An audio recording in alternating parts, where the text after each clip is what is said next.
Launch code. Access granted.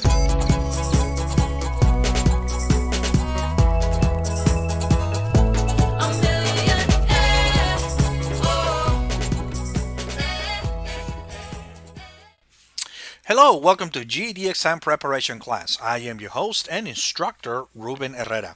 And on this video, my friends, we are going to learn how to measure the surface area of three-dimensional figures. So let's get started. What I like to do first, I like to define what the surface area is. The surface area of a solid object is the measure of the total area that an object occupies. Okay, the surface area is the sum of all the areas of all the sides of a three-dimensional figure. Okay, my friends, I talked about it in an earlier lesson. Just pretend that you have like this box, and it's like this box contains a gift that you have to wrap. You have to wrap this box. So you go out to the store and try to find out or figure it out or eyeball how much gift wrap or wrapping paper do you need to wrap that box, okay, to cover all the sides of that box. So right there, when you're doing that, you're actually trying to measure the surface area of a three-dimensional figure. Okay, so let us go ahead and start by trying to measure the surface area of a rectangular prism. This is what it looks like. Okay, very nice. So the surface area is a little bit more difficult than measuring the volume, and I call this sometimes even brutal. Okay, so let us go ahead and start. So the formula for the surface area for a rectangular prism is this: it is equals to the perimeter of the base times the height plus 2 times the area of the base.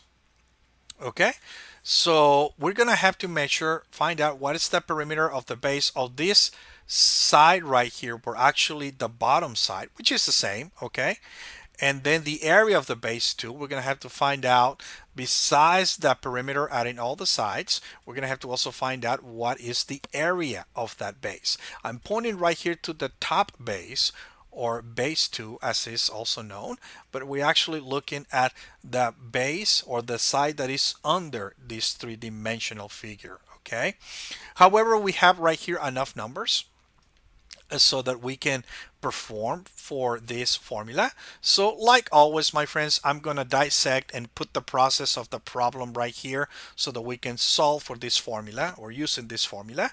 The first step is going to be to substitute my variables for the values, and sometimes this can be a little brutal.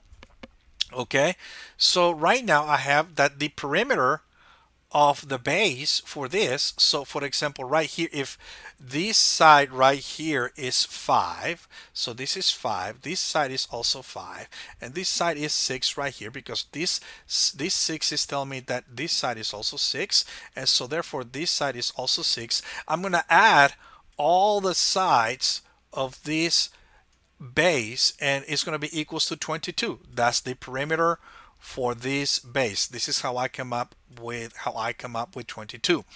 Next, the 4, which is representing this h right here, which is the height.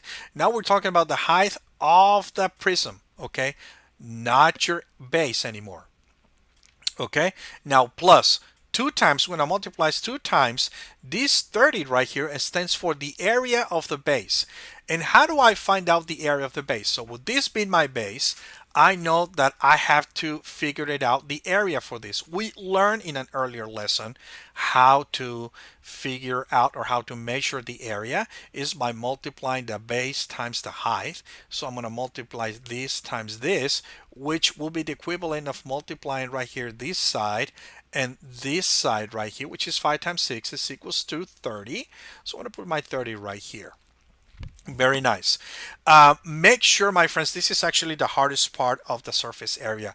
Make sure that you substitute your variables accordingly, and that you do not miss any of these variables, and that you know what these variables means. This is a very crucial part. If you miss to substitute one of these variables right here, the rest of your problem is going to be wrong, and you don't want to be in that place.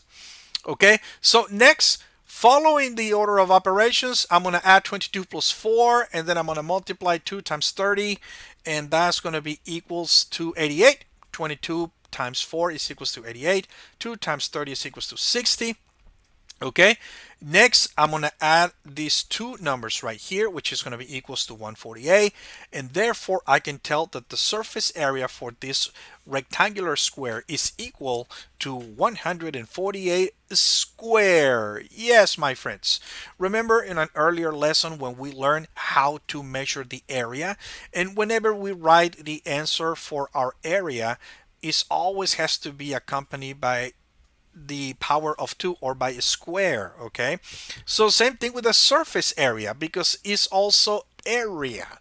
Okay, even though it's the surface area and even though now is the area of a three-dimensional figure, it is still an area. So we have to, our result always has to be accompanied by a square or the power of 2.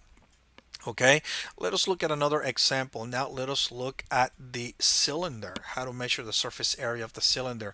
Now this is going to be a little bit brutal, my friends. So this is what the cylinder looks like, and this is the formula for our cylinder. As you can tell, it's very nasty. I hate it. But let us go ahead and do this. We have to substitute our values, substitute our variables for our values, and we have to do this very carefully to make sure that we don't miss any of this. So the formula for the surface area of a cylinder is 2 times pi times radius times height plus 2 times or 2 times pi times the radius square. Okay, very nice. So let us go ahead and substitute our variables for our values, and this is what our formula is going to look like. So I have right here the 2 that represents this 2. I have 3.14 that represents this pi right here. I have this 4 right here, which is the radius, and it represents this r right here. I have 6 right here that represents the height, which is 6. This is my height right here. Okay, here's my radius. And then plus, I have 2 times, which is represents this 2 right here, times pi, which is equals to 3.14, times the radius, which is 4, and is 4 right here. The 4 is the radius square. Okay, now for my next step, the first thing I'm going to do, I'm going to take care of this square power right here, and that's going to be equals to 16. So notice that I did a whole extra step, okay, just to do I did a whole extra step just to do the square of 4 right there. Thank God for copy and paste on PowerPoint. Very nice. Now, my friends, make sure that you very carefully, once again, I am sorry if I'm being repetitive, but make sure that you substitute your values accordingly and carefully. Now, let us go ahead and start doing a multiplication. I'm going to multiply 2 times pi times 4 times 6. And then I'm going to put a plus sign, and then I'm going to multiply 2 times pi times 16, and that's going to be equals to 150 for this first multiplication, and 100.53 for this multiplication right here. Okay, next I'm gonna add these two. Okay, it's going to be equals to 251.32, and last but not least, now I can tell and write my answer down that the surface area for this cylinder is equals to 251.32 square. Very nice, my friends, very nice. And I know this is a little bit brutal. You might need to pause and rewind and rewatch this section, this video a couple of times, okay? Nonetheless, I'm here for you, my friends, okay? Okay, let us look at one last example, and this time we're going to learn how to measure the surface area of the cone. This is a little bit more easier, my friends, okay? The formula for measuring the surface area of the cone is equals to pi times the radius times the side plus pi times the square of the radius, okay? And notice that we have the measurement right here for our side, and this is the measurement right here for our radius, okay?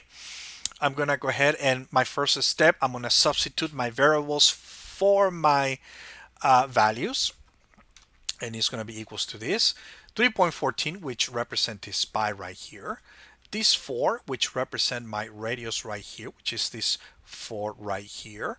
Then I have this 5 right here, which represent my side, which is my side right here. Next is going to be plus, and this is my plus right there. Pi, which is equals to 3.14 times the square of my radius, which is 4, which is this right here, r square, and this is my radius right here, which is 4. My next step, okay, woof, woof. My next step is going to be to solve for the square of this 4, and this is going to be equals to 16. Very nice.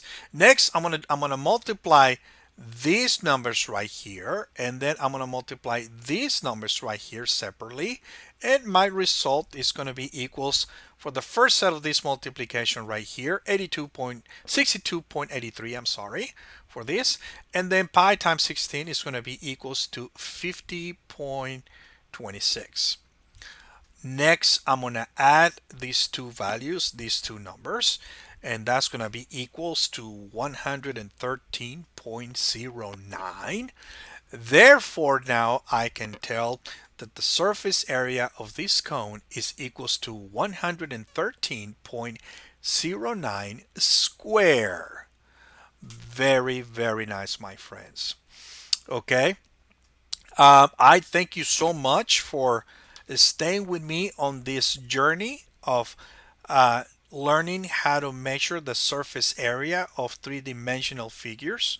Thank you for putting up with me. I hope that you like this video and that you learned from it. And I hope that you guys have a great day and take care of yourselves. Launch code. Access granted.